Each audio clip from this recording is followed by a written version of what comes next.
இந்த காட்டு பூனையை அரண்மனைக்கு யார் கொண்டு வந்தார்? காவலர்கள், இது எப்படி நடந்தது? மகிமை மிகு மன்னரே, நான் என் வழியிலே வந்தேன். நான் ஒரு சாதாரண பூனை அல்ல. நான் முக்கியமான செய்தியை கொண்டு வந்துள்ளேன். பேசும் பூனை, இது ஏதோ ஏமாற்றம் போலதான். ஒரு பூனை எவ்விதமான செய்தியை அரச குடும்பத்துக்கு கொண்டு வர முடியும்? என்னுடைய செய்தி இளவரசிக்காக மட்டுமே. அதற்கு அர்த்தம் புரியும் ஒரேவர் அவளே. என்னிடம் சொல்ல வேண்டியதா? என்னது காட்டு பூனை, சீக்கிரம் பேசு. மந்திரமாகடம் உங்களின் உதவிக்காக அழைக்கிறது. இருட்டு அதை மூடிக்கொண்டுள்ளது. மேலும் தூய மனம் கொண்ட ஒருவரால் மட்டுமே அதன் ஒளியை மீட்க முடியும். மாகடத்தில் இருட்டு? இது ஏமாற்று கதையாக தோன்றுகிறது. உன்னை நம்புவதற்கு ஏன் காரணம் இருக்க வேண்டும்? மன்னரே, நான் உண்மையின் சின்னத்தை கொண்டிருக்கிறேன். என்னுடைய குதிரையின் விரலில் இருக்கும் அடையாளத்தை பாருங்கள். இது மந்திரத்தின் பாதுகாவலர்களால் கொடுக்கப்பட்டது.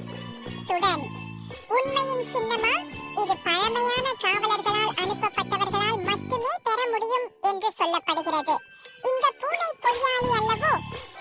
அப்பா, அம்மா, நான் செல்ல வேண்டும். மாகடம் ஆபத்தில் இருப்பின் அதை மீட்பது எனது கடமை. நான் உன் வாழ்க்கையை ஒரு காடுக்காக ஆபத்தில் விட முடியாது. இது மிகவும் ஆபத்தானது. மன்னரே, பயப்பட வேண்டாம். நான் இளவரசியை காக்கிறேன். நாம் சேர்ந்து சமநிலையை மீட்டெடுப்போம். ஆனால் அவள் பாதுகாப்பாக திரும்பி வருவாள் என்பதை எவ்வாறு நம்ப முடியும்? அம்மா, இதை செய்ய வேண்டும். மாகடம் எப்போதும் நம் ராஜ்யத்தை பாதுகாத்தது. இப்போது அதை பாதுகாப்பது நமது கடமை. சரி, ஆனால் காவலர்களை கொண்டு செல்லவும் கவனமாக இரு. மன்னரே, மந்திர மாகடத்தில் காவலர்கள் நுழைய முடியாது.